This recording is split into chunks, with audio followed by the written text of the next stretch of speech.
আমাদের আজকের গল্প খুঁজে ফেরা। কলমে মনীষা ব্যানার্জি। বৃষ্টি তার বাবা মার একমাত্র সন্তান। উচ্চ মাধ্যমিক পাশ করলো এবার। ভালো নাম্বার পেয়েছে। বাবার চাকরি সূত্রে ওরা ব্যাঙ্গালোরেই থাকে। কলেজে ভর্তি হয়ে এলো আজকে। এক নতুন জীবন শুরু বৃষ্টির। এতদিন সে গার্লস স্কুলেই পড়াশোনা করেছে, এবার কোএডুকেশন কলেজে পড়বে। তাই একটু ভয় মিশ্রিত আনন্দ রয়েছে ওর মনে। ভর্তি হয়ে বাড়িতে এসে মাকে জড়িয়ে ধরে বলে, মা, ভর্তি হলাম, অর্থনীতিতে অনার্স নিলাম। মা মধুজা মেয়েকে আদর করে বলে, আমার মেয়েটা বড় হয়ে যাচ্ছে, চল কিছু খেয়ে নিবি, টিফিনে বানিয়েছি, চাও খাবি তো? বৃষ্টি বলে, কি যে বলো, আমার প্রিয় জিনিসটা বানিয়েছ আর আমি খাবো না? আমার সোনা মা। একটা চুমু খায় মায়ের গালে। বাবা অর্ণব বলে, ও শুধু মাকে আদর, আর আমি যে অফিস কামাই করে কলেজে গেলাম, ভর্তি করলাম, কিছু নেই আমার কপালে। হাসতে থাকে অর্ণব। বৃষ্টি এসে বাবাকে জড়িয়ে বলে, কিন্তু তুমি তো এক্ষুনি বলবে, সোনা মা বাইরের জামা ছাড়ো, হাত পা ধোও, তাই আর কি। অর্ণব বলে, আজ সব ছাড়। অমনি বৃষ্টি এসে বাবাকে জড়িয়ে ধরে বলে, এত হিংসে করো কেন মাকে? অর্ণব বলে, ওরে দুষ্টু মেয়ে, হিংসে করি আমি? গাল টিপে মেয়েকে আদর করে অর্ণব। সবাই হেসে ওঠে। বৃষ্টি উপরে গিয়ে শুয়ে শুয়ে ফোন দেখতে লাগলো। উচ্চ মাধ্যমিক পাশ করার ফলে বাবার কাছ থেকে একটা ভালো স্মার্টফোন গিফট পেয়েছে। অনেক ফ্রেন্ড রিকোয়েস্ট এসেছে। হঠাৎ থেকে তার ভিতর একজন ভদ্রলোক রয়েছেন অচেনা। বৃষ্টি যাদের চেনে, বন্ধু আত্মীয়, তাদের অ্যাকসেপ্ট করলো। অচেনা ভদ্রলোকের নাম ডিলিট করে দিল। বৃষ্টির ঠাকুমা ওদের সাথেই থাকে, দাদু গত হওয়ার পর থেকেই। তার নাম মালবিকা। বৃষ্টির ভাই বোন নেই বলে ঠাকুমাই তার বন্ধু। তার খেলার সাথী ছিল ছোট থেকেই। এখন অবশ্য আর খেলতে লাগে না বৃষ্টির, কারণ সে বড় হয়ে গেছে। এক সপ্তাহ পর থেকেই কলেজ শুরু হবে। এখন তার প্রস্তুতি চলছে। বই কেনা, ব্যাগ কেনা, ড্রেস কেনা, এই সব। মালবিকা দেবী বলে, কিরে, শাড়ি পরে কলেজে যাবি তো? তোর মা তো শাড়ি পরেই যেত। বৃষ্টি বলে, কি যে বলো, এখন আর কেউ শাড়ি পরে যায় না ঠাম্মা। Pant, jeans, top, churidar, long frock এসবই চলে এখন। মালবিকা বলে, তাহলে তুই চুড়িদার পরেই যাস কেমন? দেখতে ভালো লাগবে, ভদ্র পোশাক। বৃষ্টি বলে, আর সব বাজে পোশাক বুঝি? মালবিকা বলে, না তা ঠিক নয়, তবে আমার মনে হয় তোকে যেটা মানাবে সেটাই পরিস। সবাই পড়ছে বলেই তোকে পড়তে হবে, না হলে মান যাবে, তা বোধ হয় ঠিক নয়। বৃষ্টি বলে, আচ্ছা বাবা, তাই হবে। তোমাকে রোজ পোশাক পরে দেখিয়ে যাব, তাহলে হবে তো? দুজনেই হেসে ওঠে। বৃষ্টি দেখে ফোনে সেই ভদ্রলোক আবার ফ্রেন্ড রিকোয়েস্ট পাঠিয়েছেন। কি ব্যাপার, এই লোকটা আচ্ছা নাছোড়বান্দা তো। বৃষ্টি বিরক্ত হয়ে আবার ডিলিট করে। নিচে মায়ের কাছে গিয়ে বলে, মা, আজ একটু বইয়ের দোকানে যাব। মধুজা বলে, কেন রে? বাবাকে বললেই তো পারতিস কিছু আনতে হলে। বৃষ্টি বলে, খাতা কিনবো আর কাকলির সাথে দেখা করেই আসবো। কলেজে কখন যাবে সেটাও জেনে নেব। কাকলি বৃষ্টির বান্ধবী। ছোটবেলা থেকেই ওরা একসাথেই পড়াশোনা করে আসছে। বৃষ্টি কাকলির বাড়িতে গিয়ে গল্প করতে করতে বলে, জানিস, একজন বয়স্ক লোক কেবল ফ্রেন্ড রিকোয়েস্ট পাঠাচ্ছে, যতবার ডিলিট করছি ততবারই পাঠাচ্ছে। কাকলি বলে, তা যুবকদের মাথা ঘোরাচ্ছিস? বুড়োই বাদ যায় কেন? তার মাথা বোধহয় বনবন করে ঘুরছে, তাই অমন করছে। হাসতে থাকে কাকলি। বৃষ্টি রেগে যায়, তুই হাসছিস? জানিস আমি খুব বিরক্ত হচ্ছি, এবার যা তা বলে অপমান করে দেব একদিন, বুড়োর মজা দেখিয়ে দেব। কাকলি বলে, আহা, রাগ করছিস কেন? যদি বন্ধু করিস তাতে কি হয়েছে? আর যদি তোর প্রেমে পড়ে, তাতেই বা কি ক্ষতি হবে? জানিস, কচি বউ পেলে ওরা খুব আদরে রাখে, যত্নে রাখে। বৃষ্টি বলে, তোর কেবল বাজে কথা। আমার কি এত করুণ অবস্থা হয়েছে যে বুড়ো ছাড়া আর কেউ জুটবে না? কাকলি বলে, বাবা সে কথা বলি কি করে, যা লাইন আছে রাজকন্যা রাজত্ব পাবে বলে। বৃষ্টি বলে, এবার চলি রে, তুই আবোল তাবোল ভাব বসে বসে। বৃষ্টি বাড়ি ফিরে আসে। মালবিকা বলে, বৃষ্টি দেখ আচার রোদে দিয়েছি। তুই তো ছোটোবেলায় আচার রোদে দিলেই কেবল বলতিস এগুলো আমার জন্য তো ঠাম্মা, সব আমি খাবো বলো। ছোট ছোট আঙুল দিয়ে তুলে নিতিস, আমি পিছন ফিরলেই তুই ভাবতিস আমি দেখতে পাইনি, কিন্তু আমি সব দেখতে পেতাম। বৃষ্টি হাসতে হাসতে বলে, তাই বুঝি? মালবিকা বলে, জানতাম তো বড় হলে আর অমনি করবি না, ছোটবেলা একেই বলে। বৃষ্টি চান করে খেতে বসে। মধুজা বলে, সব খাবি কিন্তু, এটা খাবো না ওটা খাবো না একদম বলবি না। বড় হচ্ছিস, সব জিনিস খাবি। শরীরে সব খাবারের প্রয়োজন আছে জানিস, না হলে ভিটামিনের অভাব হবে। বৃষ্টি বলে, কি করব, ভালো লাগে না যে।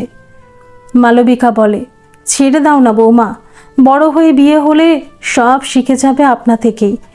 যে কদিন নিজের ইচ্ছা মতো চলতে পারে খেতে পারে করুক। বৃষ্টি বলে, এই তো আমার সোনা ঠাম্মা, এই জন্যই তো তুমি আমার বেস্ট ফ্রেন্ড। জানি জানি, যেই আসল বেস্ট ফ্রেন্ড পেয়ে যাবে তখন আমাকে ভুলে যাবে। না গো ঠাম্মা, একদম নয়, তুমি বিশ্বাস রাখতে পারো। মধুজা বলে, আপনার আর আপনার ছেলের আদরেই কিছু বলার শেখাবার উপায় নেই তো আমার। রাতে বৃষ্টি দেখে আবার সেই ভদ্রলোক ফ্রেন্ড রিকোয়েস্ট করেছে। দেখেই বিরক্ত হয়ে বলে, উহু জ্বালিয়ে মারল দেখছি। এমন চিৎকার শুনে মালবিকা বলে, কি হয়েছে বৃষ্টি, কেউ কি বাজে কথা লিখেছে ফোনে? বৃষ্টি বলে, দেখো না, একটি বয়স্ক লোক রোজ রোজ ফ্রেন্ড রিকোয়েস্ট পাঠাচ্ছে, ডিলিট করছি আবার পাঠাচ্ছে। মালবিকা বলে, অ্যাকসেপ্ট করে জিজ্ঞাসা কর কি বলতে চায়। বৃষ্টি বলে, করব? হ্যাঁ কর, বয়স্ক লোক হয়তো একটু কথা বলতে চান, একলা থাকেন হয়তো, এরকম কতই তো হয় শুনেছি। বৃষ্টির ঠাম্মার কথায় মনটা একটু নরম হয়ে যায়। অ্যাকসেপ্ট করে বন্ধু হিসাবে। সাথে সাথে মেসেজ এলো, ধন্যবাদ তোমাকে, এতদিন পর অ্যাকসেপ্ট করলে। বৃষ্টি বলে, আপনার কি কিছু বলার আছে আমাকে? আপনি তো আমার থেকে অনেক বড়, তাহলে আমাকে বারবার ফ্রেন্ড রিকোয়েস্ট পাঠাচ্ছেন কেন? ভদ্রলোক বলে, আছে তো বলার অনেক কথা, জানো। বলুন কি বলবেন। এইভাবে এক কথায় তো বলা যাবে না ভাই, তুমি আমাকে সময় করে ফোন করবে, তখন বলবো কেমন? আজ রাত হয়ে গেছে, ঘুম আসছে, ঘুমের ওষুধ খাই তো। তুমি যেদিন ফোন করবে বলো, আমি ঘুমের ওষুধ সেদিন খাবো না, কেমন? শুভরাত্রি। বৃষ্টি বলে, আচ্ছা ঠিক আছে। ঠাম্মাকে বলে সব কথা, আর মনে মনে ভাবে হয়তো ঠাম্মার কথাই ঠিক, তাই ঘুমের ওষুধ খান। যাক, কাল ফোন করে জানাবো, আমি ফোন করব রাতে, যেন ঘুমের ওষুধ না খান। বৃষ্টি রাজ প্রথম কলেজ, কাকলি ফোন করে বলে দিয়েছে কখন বেরোবে। বৃষ্টি যথা সময় মাকে বলে খেতে দাও। মধুজা খেতে দেয় আর টিফিনও দিয়ে দেয়। বৃষ্টি খেয়ে চলে যায় কলেজ। মালবিকা ভাবে, বৃষ্টিটা না থাকলে বাড়িটা বড্ড ফাঁকা লাগে। স্বামী মারা যাওয়ার পর সেই গ্রাম থেকে এখানে চলে এসেছি কবে। বড় মনে পড়ে সেই সব কথা। এখানে ছেলে বৌমা অভাব কিছু রাখেনি ঠিক, কিন্তু মন ভরে না। ফ্ল্যাটে অনেক লোক আছে, কিন্তু কেউ যেন কারোর সাথে মন খুলে কথা বলে না। সব যেন কেমন মেপে মেপে চলে সবাই।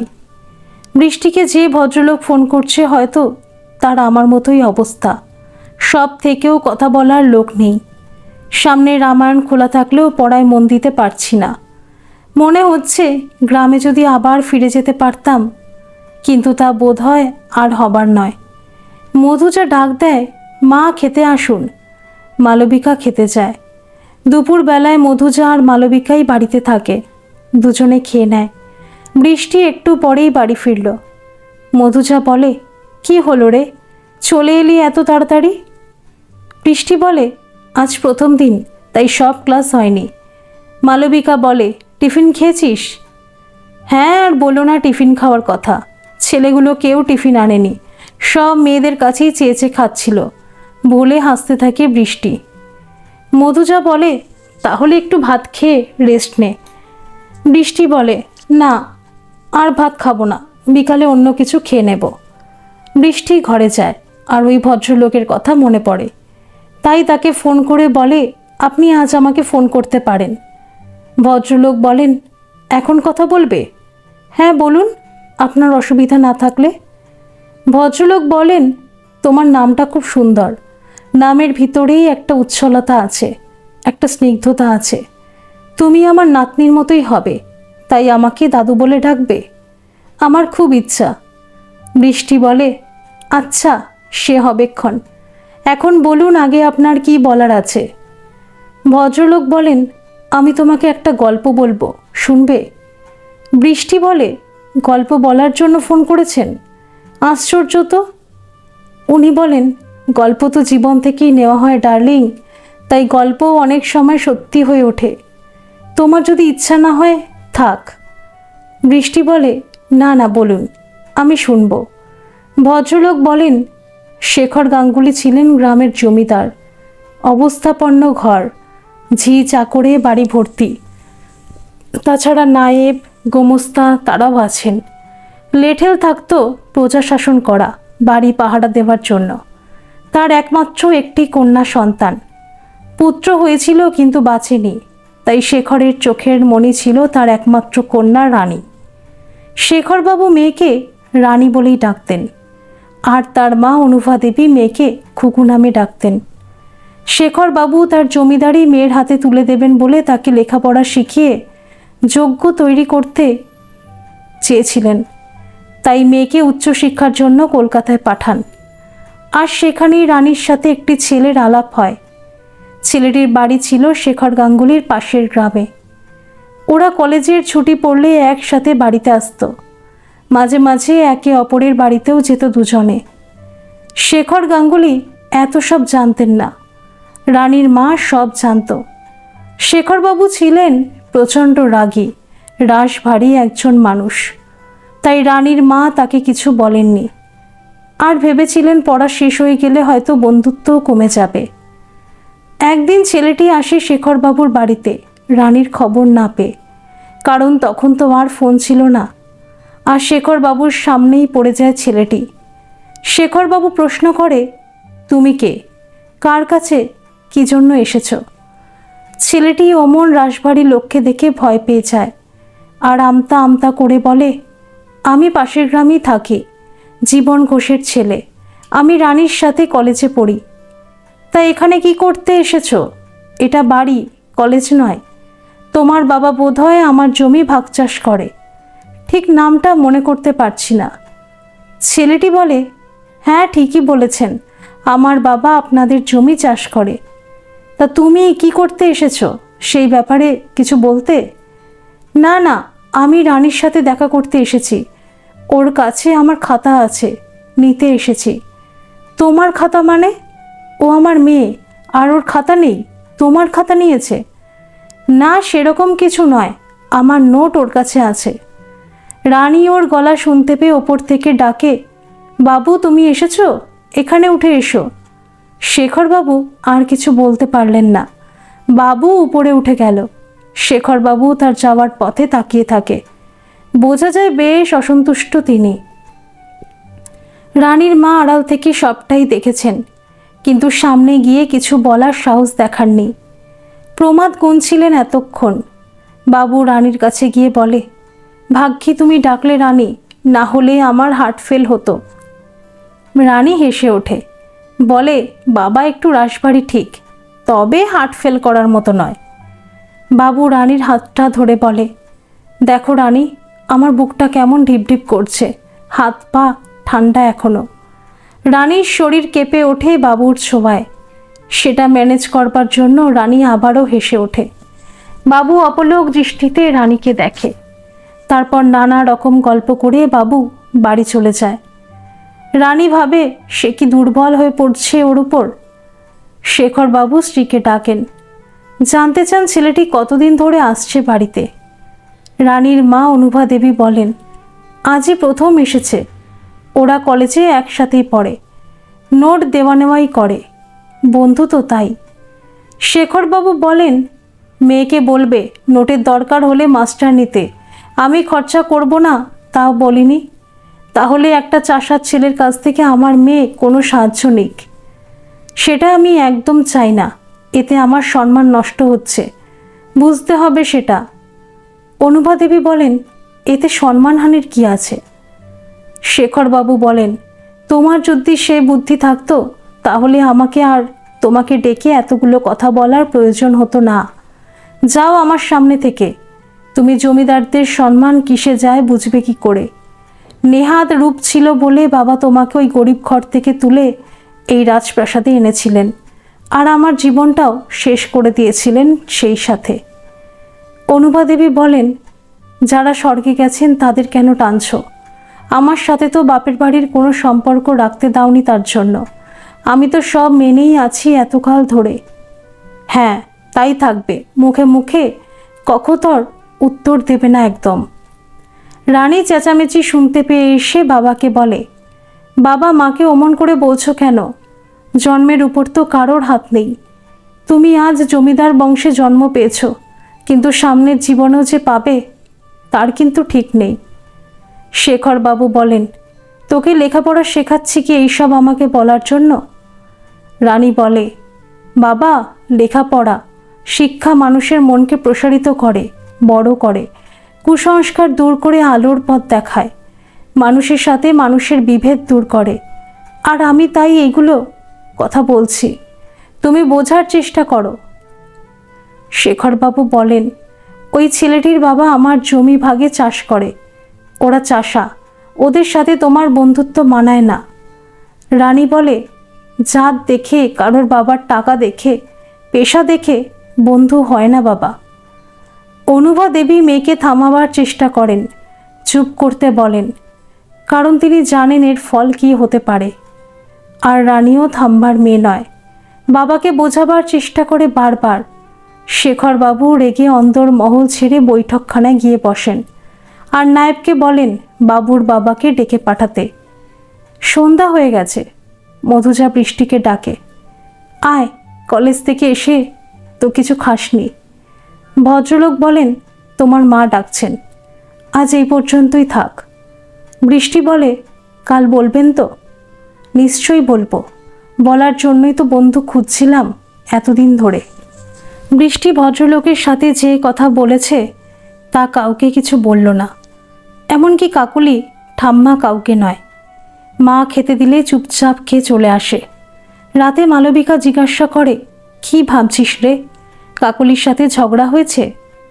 বৃষ্টি বলে, না, কিছু হয়নি। তাহলে কোনো ছেলে কিছু বলেছে? না তোরই ভালো লেগেছে কাউকে? কি যে বলো ঠাম্মা, তার ঠিক নেই। সত্যি যদি তেমন কিছু হয় তোমাকেই তো আগে বলবো, চিন্তা নেই। মালবিকা বলে, তাহলে এপাশ ওপাশ না করে শুয়ে পড়, ঘুমো এখন। বৃষ্টির ভীষণ জানতে ইচ্ছা করছে বাকি গল্পটা কি হবে কে জানে। এইসব চিন্তা করতে করতে একসময় ঘুমিয়ে পড়ল বৃষ্টি। পরদিন কলেজ আছে। সকালে উঠে রেডি হয়ে কলেজে চলে যায়। ভাবে কলেজ থেকে এসেই ফোন করবে ভদ্রলোককে। অর্ণব অফিস যাবে, মধুজা তাই খুব ব্যস্ত নিজের কাজ নিয়ে। মালবিকা বলে, বৌমা, আমি কিছু করে দেব? মধুজা বলে, না মা, আপনি পুজো সেরে নিন, না হলে জলখাবার খেতে দেরি হয়ে যাবে, আর খাবারটাও ঠান্ডা হয়ে যাবে। মালবিকা ঠাকুর ঘরে চলে যায়। মালবিকা রোজই বলে কিছু কাজ করার জন্য, কিন্তু মধুজা কিছুই করতে দেয় না। মালবিকা ভাবে, গ্রামে থাকতে কত কিছুই ছিল, বাড়ি পরিষ্কার রাখা, উঠান ঝাড় দেওয়াই তো একটা বড় কাজ। এখানে সেসব কিছুই নেই। অতগুলো ঘর মোছা, মড়াই তলা নিকানো, আর এখানে এই তো 3টে ঘর আর ডাইনিং, তাও একটা ঘর ছোট, তারই একপাশেই ঠাকুর থাকে, আর বাকিটা ধরতে গেলে স্টোর রুম। তবে গ্রামের পরিবেশ স্টোর রুমের মতো নয়, এটা বেশ গুছিয়ে রেখেছে মধুজা। কত লোকের আসা যাওয়া ছিল তখন ওই বাড়িতে, কেউ না কেউ কাকিমা, ঠাকুমা, দিদি বলে হাঁক দিতেই থাকতো। কর্তার বন্ধু বান্ধব কত আসতো, পার্টির মিটিং হতো উঠোনে, সেসব একদিন গেছে। মধুজা ডাকে, মা পূজা হলো? আপনার ছেলে কখন অফিসে চলে গেছে? কতক্ষণ হয়ে গেল, পূজা হয়নি এখনো? শরীর ঠিক আছে তো? মালবিকা বলে, করছি পুজো।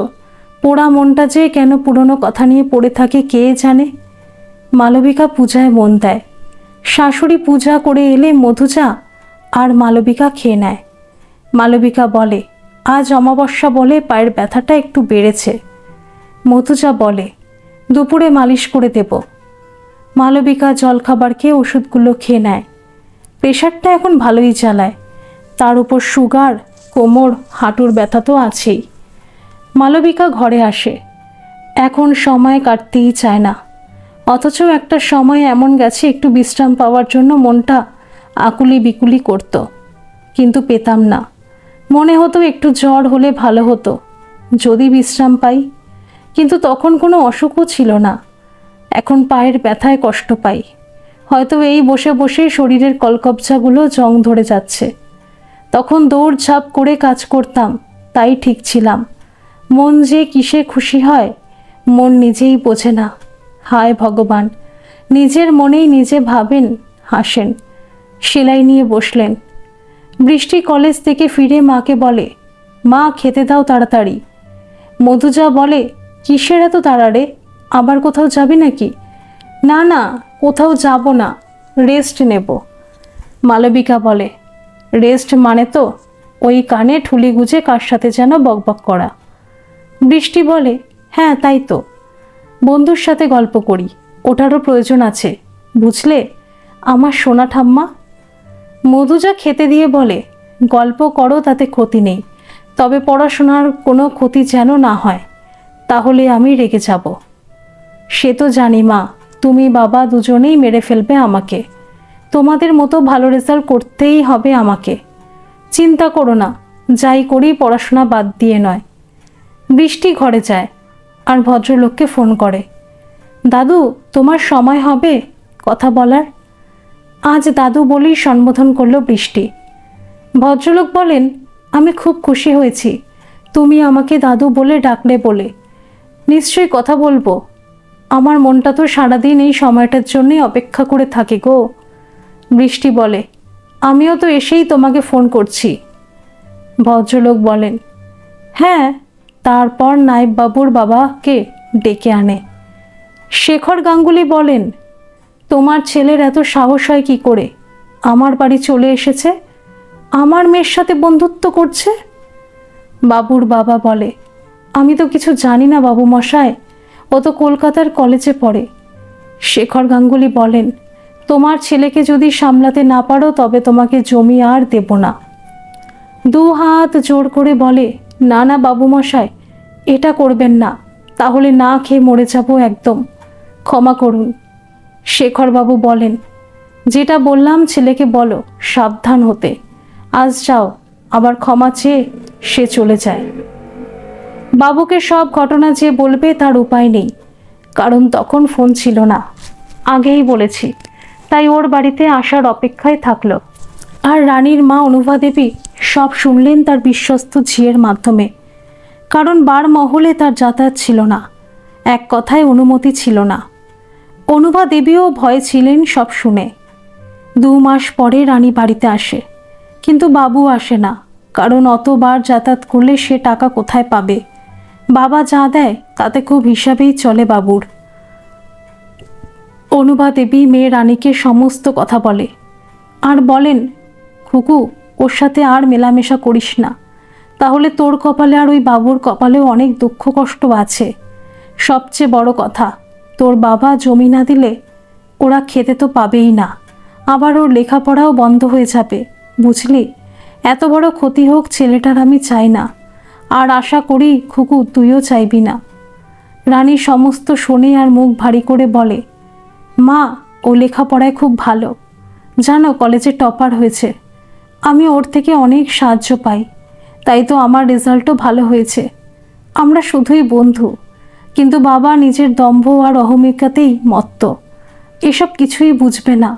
আর কুয়োর ব্যাঙ হয়ে এই শিয়াল বনে রাজা হয়ে আছে তো, তাই বাইরের জগৎ নিয়ে ভাবতেই পারে না। কত দ্রুত এগিয়ে যাচ্ছে দেশ, এই সমাজ। অনুভা বলে, যাক, এ নিয়ে আবার যেন তর্ক করিস না, তার ফল নয়তো ওদের উপরেই পড়বে। রানী চুপ করে থাকে। শেখর গাঙ্গুলি খাবার টেবিলে মেয়েকে জিজ্ঞাসা করেন পড়াশোনা কেমন হচ্ছে, পরীক্ষার রেজাল্ট কেমন হয়েছে। রানী উত্তর দেন, ভালোই হয়েছে, তবে টপার হতে পারিনি, বাবু টপার হয়েছে। কে? ওই চাষার ছেলেটা? বৃষ্টি বলে, বাবা, ওর একটা নাম আছে, আর চাষার ছেলে গায়ে লেখা থাকে না। ও শিক্ষা ব্যবহার অনেক উঁচু জাতের লোকের চেয়ে কম তো নয়, বরং বেশি। বলেই উত্তরের আশা না করেই উঠে যায় নিজের ঘরে। শেখর বাবু সেই রাগ ছাড়ে অনুভা দেবীর ওপর। বলেন, তোমার জন্যই এই মানসিকতা হচ্ছে, নিজের আভিজাত্যটা ভুলে যাচ্ছে। তুমি যেমন ঝি চাকরদের সাথে গল্প করো, কোনো মান সম্মানে লাগে না, ওরও তাই হচ্ছে। চাষার ছেলে সুখ্যাতিতে পঞ্চমুখ হয়ে পড়েছে।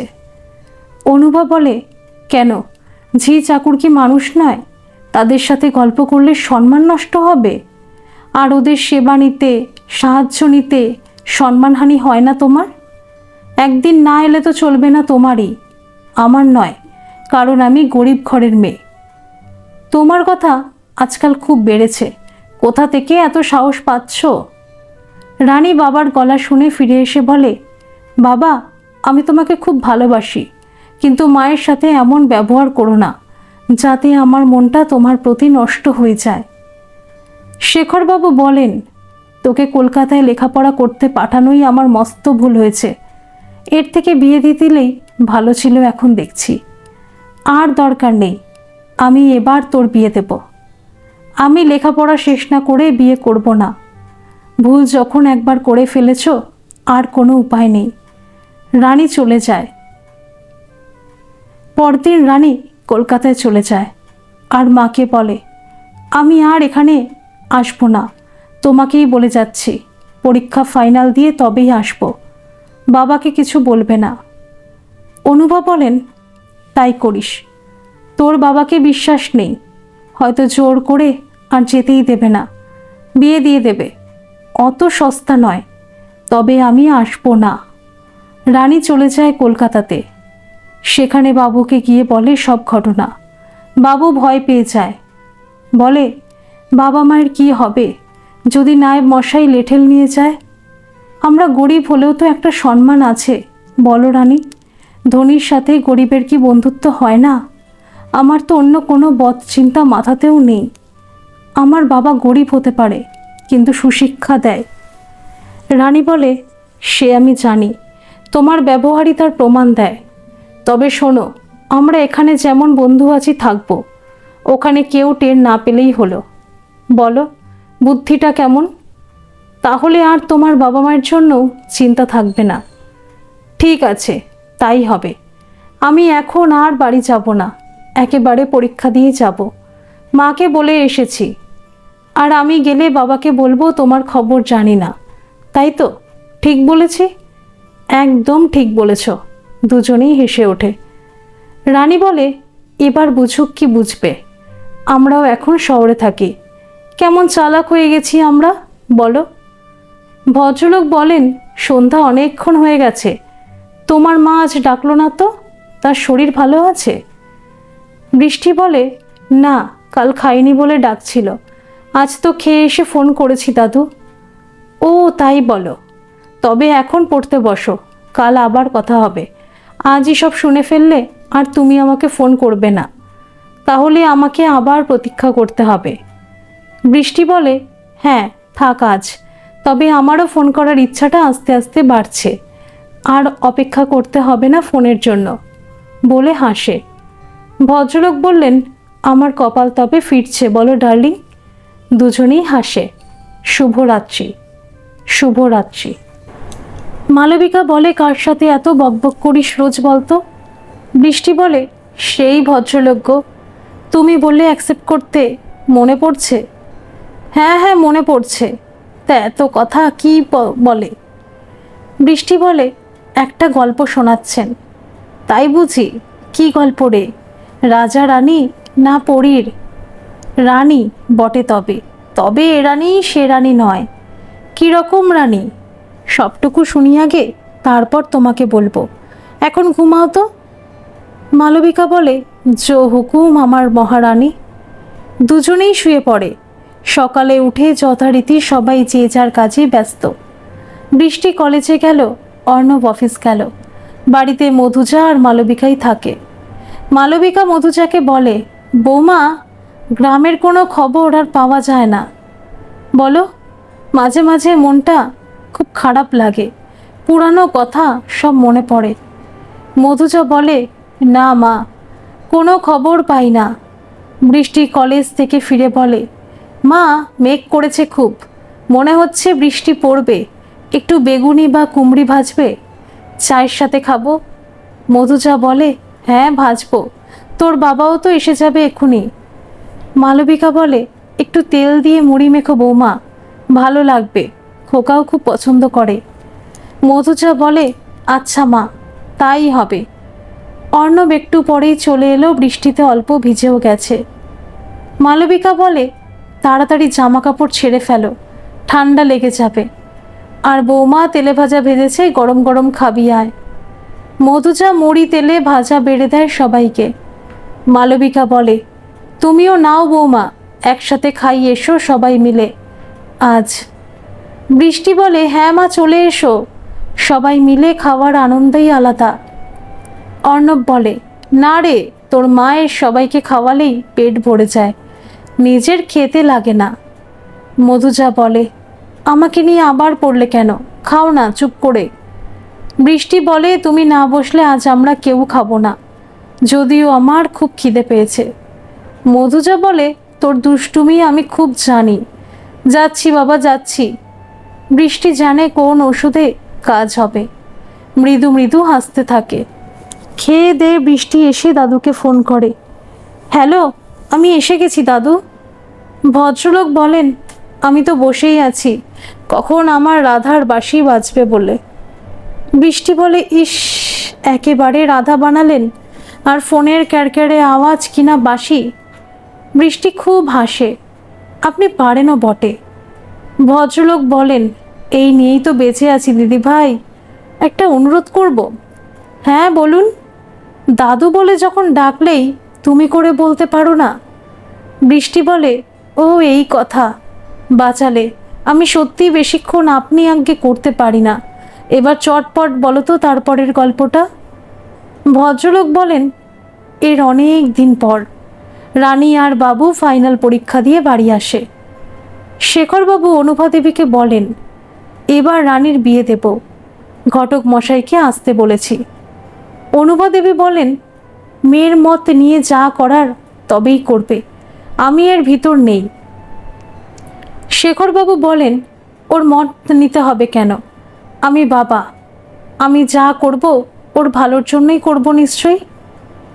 অনুভা দেবী ঘর চলে যায়, কোনো উত্তর দেয় না। রাতে খেতে বসে শেখরবাবু রানীকে বলেন, আমি তোমার বিয়ের ব্যবস্থা করব এবার, মন থেকে তৈরি হও বিয়ের জন্য। রানী কোনো উত্তর না দিয়ে খাবার টেবিল ছেড়ে উঠে যায়। রাতে রানী মাকে বলে, মা, আমি কিন্তু এখন বিয়ে করব না, আমি নিজের পায়ে দাঁড়াতে চাই। অনুভা দেবী বলেন, আমি কি করব বলতো, তোর বাবা আমার মতামতের কোনোদিন মর্যাদা দেয় না, শোনেও না আমার কথা। রানী বলে, যা করার আমিই করব। কলকাতা থেকে এসে অবধি বাবুর সাথে দেখা হয় না, কোনো কথাও হয় না। এই সময় ওকে পাশে পেলে ভালো হতো। আমি কি বাবুর উপর দুর্বল হয়ে গেছি? এতদিন কাছে ছিলাম বলে হয়তো বুঝিনি, এখন দূর থেকে টানটা অনুভব করছি খুব বেশি। কষ্ট হচ্ছে ওর সাথে দেখা হচ্ছে না বলে। এই সব ভাবতে ভাবতে রানী ঘুমিয়ে পড়ল। সকালে রানী মাকে বলে, আমি আজ একবার স্কুলে যাব। অনুভা দেবী বলেন, কেন রে? রানী বলে, বাড়িতে বসে থেকে কি করব, যদি স্কুলে বর্দি পড়ানোর সুযোগ দেন তো পড়াবো, টাকা নেব না তার জন্য। অনুভা বলেন, সেটা তো ভালোই হয়, সময় কেটে যাবে তোর। রানী তৈরি হয়ে স্কুলে গিয়ে বড়দিকে সব কথা বলে। বড়দি খুব খুশি হয়ে বলেন, তোমার মতো মেয়েরা যদি এইরকম এগিয়ে আসো তবে তো সমাজের উন্নতি হবে। রানী বলে, আমি তবে কাল থেকেই আসব। বড়দি বলেন, হ্যাঁ এসো। রানী বাড়ি ফেরার পথেই বাবুর সাথে দেখা হয়ে যায়। রানী বলে, বাবু, তোমার সাথে আমার কথা আছে। বাবু বলে, তুমি এদিকে কি করতে এসেছো? রানী বলে, স্কুলে ফ্রি সার্ভিস দেওয়ার কথা বলতে। বাবু বলে, খুব ভালো করেছো। রানী বলে, সত্যি বলবো? হ্যাঁ বলো। চলো ওই গাছটার তলায় বসি, রোদের ভিতর কতক্ষণ দাঁড়াবো বলো? হ্যাঁ তাই চলো। রানী বলে, তোমার সাথে দেখা হচ্ছে না, তাই ভালো লাগছিল না, অথচ বাড়ি থেকে বেরোবার পথ নেই, তাই এই ব্যবস্থা। বাবু বলে, ও আচ্ছা, তা বেশ করেছো, আমারও একই অবস্থা। রানী বাবুর হাতটা ধরে বলে, আমি তোমাকে খুব মিস করছি বাবু, তুমি করছো না? হ্যাঁ করছি রানী, কিন্তু বলার সাহস আমার নেই। তুমি অনেক দূরের চাঁদ রানী, তোমাকে ছোঁয়ার সাধ্য নেই আমার, তাই কষ্টটা চেপেই রেখেছি। রানী বলে, বাবা, আমার বিয়ের জন্য তাড়াহুড়ো করছে।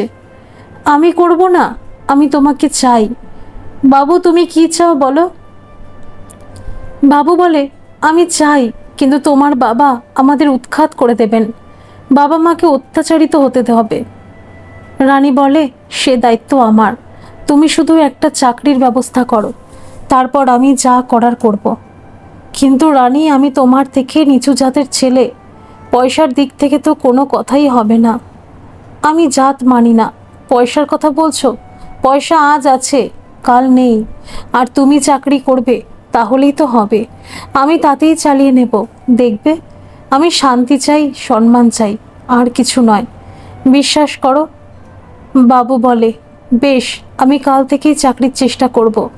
প্রিন্সিপাল আমাকে বলেছিলেন আমার যদি কোনো দরকারে হয় তবে যেন তার সাথে দেখা করে বলি, তাই কালই আমি যাব ওনার সাথে দেখা করতে। উনি আমার অর্থনৈতিক অবস্থা জানেন, তাই বোধহয় বলেছিলেন। রানী বলে, খুব ভালো কথা, তাই করো, যদি উনি কোনো চাকরির ব্যবস্থা করে দেন। বাবু বলে, ওই দেখো নায়েব কাকা আসছে, আমাদের দেখে ফেলবে। রানী বলে, দেখুক, আমি বন্ধুর সাথে কথা বলতেই পারি। নায়েব আর চোখে ওদের দেখে পাশ দিয়ে চলে যায়। রানী বলে, এখন যাই, তুমি এই সময় এখানেই আসবে, দেখা হবে। ঠিক আছে, কিন্তু রোজ আসাটা কি ঠিক হবে? আচ্ছা ভীতু তো তুমি। আমরা যে গরিব রানী, আর বাবার মান সম্মানটা খুব, কারণ ওই সম্মানটুকুই আমাদের সম্পদ। রানী বলে, তুমি হীনমন্যতায় ভুগবে না একদম, তুমিও একদিন বড় চাকরি পেয়ে যাবে নিশ্চয়ই, তোমার রেজাল্ট ভালো, চিন্তা করো না, আমরা ভালো থাকবো। আজ চলি। আচ্ছা ঠিক আছে, আমি কাল কলকাতা যাব, এসে তারপর দেখা করব। রানী বাই বলে চলে যায়। অনুভা দেবী রানীকে জিজ্ঞাসা করে, কিরে, কি বললেন বর্দি? তিনি রাজি এবং খুব খুশি। যাক, ভালো হয়েছে। রাতে খেতে বসে শেখরবাবু রানীকে বলে, তুমি আজ কোথায় গিয়েছিলে? রানী বলে, কেন, নায়েব কাকা তোমাকে বলেছে মনে হয়? আমি স্কুলে গিয়েছিলাম, ওখানে আবার তোমার কি দরকার? অনুভা দেবী বলতে চায়, জানো রানী আজ। তুমি থামো, একদম চুপ করে থাকবে, আমি রানীকে প্রশ্ন করেছি, তাই ওই উত্তর দেবে। রানী বলে, সেই ভালো মা, তুমি চুপ করো। শোনো, আমি স্কুলে ফ্রি সার্ভিস দেব বলেই ঠিক করেছি। বড়দিও রাজি এবং খুব খুশি।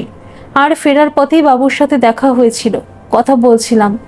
আফটার অল আমরা একসাথে পড়াশোনা করতাম, আর নায়েব কাকা সেটা তোমাকে লাগিয়েছে। শেখরবাবু বলেন, কাল পাত্রপক্ষ তোমাকে দেখতে আসবে, কাল বাড়িতে থাকবে, কোথাও যাবে না। আমি বড়দিকে কথা দিয়েছি কাল থেকেই পড়াবো, কাজেই কাল আমাকে যেতেই হবে। না, তুমি যাবে না, আমি স্কুলে খবর পাঠিয়ে দেব, কাল যেতে পারবে না। অনুভা দেবী বলে, আচ্ছা ঠিক আছে। শেখরবাবু বলেন, তোমার মেয়েকে বোঝাও, না হলে ভালো হবে না, এই বলে দিলাম।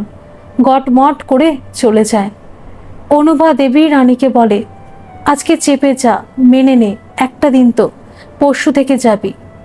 বেশ তাই হবে, তুমি যা বলছো। মালবিকা বলে, বৃষ্টি, আমার ওষুধগুলো ফুরিয়ে গেছে, এনে দিবি? এখনো কথা শেষ হয়নি? তাহলে থাক। বৃষ্টি বলে, আজ রাখছি, কাল করব। ঠাম্মা দাঁড়াও, আমি এনে দিচ্ছি।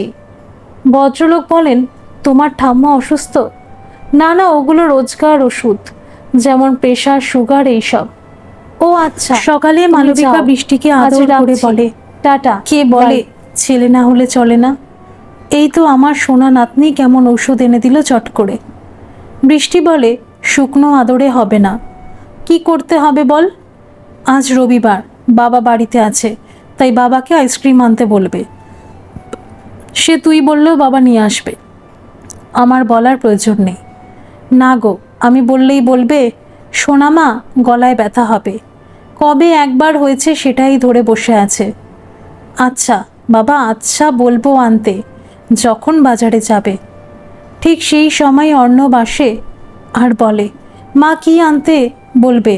তোমার ঠাকুরের কিছু আনতে হবে? মালবিকা আমতা আমতা করে বলে, হ্যাঁ রে, ওই বাতাসা ফুরিয়ে গেছে, তাই বলছিলাম। ও আচ্ছা, এনে দেব।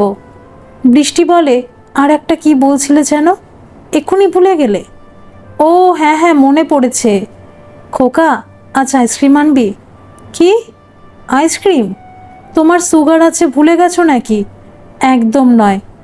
বৃষ্টি মনে মনে বলে, ইস, সত্যি তো একদম ভুল হয়ে গেছে। ঠাম্মার সুগারের কথা মনেই নেই।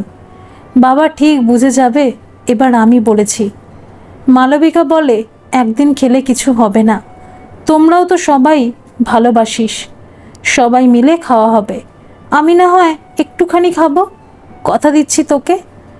মধুজা রান্নাঘর থেকে সব কথাই শুনছিল আর মিটিমিটি হাসছিল। অর্ণব বলে, মধুজা, বাজারের ব্যাগটা দাও, আর এদিক থেকে তো আইসক্রিমের অর্ডার হয়েছে, তোমার কিছু ইচ্ছা থাকে তো বলো। মধুজা ব্যাগ দিয়ে বলে, মাছ সবজি যা পাও আনো, আমার কিছু লাগবে না। অর্ণব বলে, ও হ্যাঁ, আমি তো ভুলেই গিয়েছিলাম, তোমার নিজের তো কোনো ইচ্ছা পছন্দ কিচ্ছু নেই। আমাদের যা পছন্দ, যা ইচ্ছা, সেসবই তোমার পছন্দের, তাই তো? ঠিক বললাম তো মধুজা? বৃষ্টি বলে, আমার মিষ্টি মা, তাই নামেও মধুজা, কাজেও মধুজা। মালবিকা বলে, ঠিক বলেছিল বৃষ্টি, খোকার খুব কপাল ভালো, তাই ওকে বউরূপে পেয়েছে রে, আর আমি বৌমা রূপে। অর্ণব বাজারে চলে যায়, মালবিকা ঠাকুর ঘরে, আর বৃষ্টি নিজের ঘরে।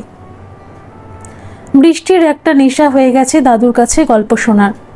ফোনটা করে বলে, হ্যালো দাদু, ঠিক আছো তো? খুব ব্যস্ত নাকি? না না ডার্লিং, তোমার জন্য আমার সর্বদা সময় আছে। তোমার আছে কি সময়? হ্যাঁ, আজ রবিবার বাড়িতেই রয়েছি, তাই ভাবলাম বাকি গল্পটা দাদু বলে কিনা দেখি। তাই তো, ঠিক বলেছ, মনটা কৌতূহলী হয়ে আছে। ঠিক আছে, শোনো। পাত্রপক্ষের রানীকে দেখে খুব পছন্দ, আর হবে নাই বা কেন? রানী সুন্দরী, বাবার টাকা আছে, ভালো পণ পাবে, কিন্তু সমস্যা হলো রানীর পছন্দ হলো না। সে বলে, লোকটার তাকানো একদম ভালো নয়, দেখছিল না তো, মনে হচ্ছিল যেন আমাকে গিলে খাবে। ও ছেলে আমার পছন্দ নয়। শেখরবাবু ঘটককে অন্য ভালো ছেলের সন্ধান আনতে বলেন। দুদিন পর রানী স্কুল থেকে ফেরার সময় বাবুর সাথে দেখা করে। বাবু বলে, স্যার বলেছেন চাকরিটা হয়ে যাবে, কিন্তু দূরে, কলকাতাতে নয়। রানী বলে, তাতে কি হয়েছে, জয়েন করো, দেখো মাইনে কেমন দেয়। বাবু বলে, বাবা মা আছে, ওরা কষ্ট পাবে। আরে ওদের নিয়ে যাব, এখানে তো শুধু বাড়িটা আর কিছু বাগান আছে, জমি তো ভাগে, চিন্তা করছো কেন? আর কাকু কি চিরকাল জমি চাষ করতে পারবেন?